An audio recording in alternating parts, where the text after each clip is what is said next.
Welcome to my online course, Turn on the Calculator in Your Head. Let's see what we have in this lesson.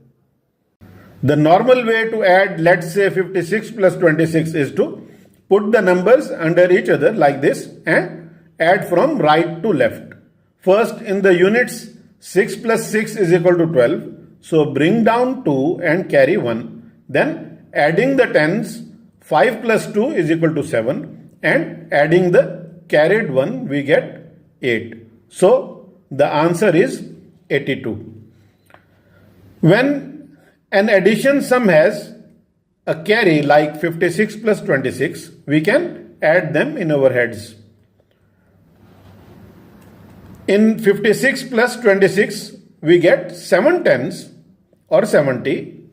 Then in the units we have 6 plus 6 is equal to 12 and 70 plus 12 is equal to 82.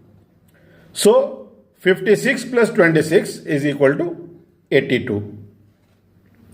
We can also write this like this: 56 plus 26 is equal to 82, and this 12 we write it like this just to show that the 1 in the 12 has to be carried to the left. Similarly, we can see that 48 plus 45 is equal to 93. Actually, working from left to right has many advantages and it is more natural. So in this course, we will favor this method. So I encourage you to use the left to right method. If you want to get full benefit of this course, do the practice sheet of this lesson before moving on to the next lesson.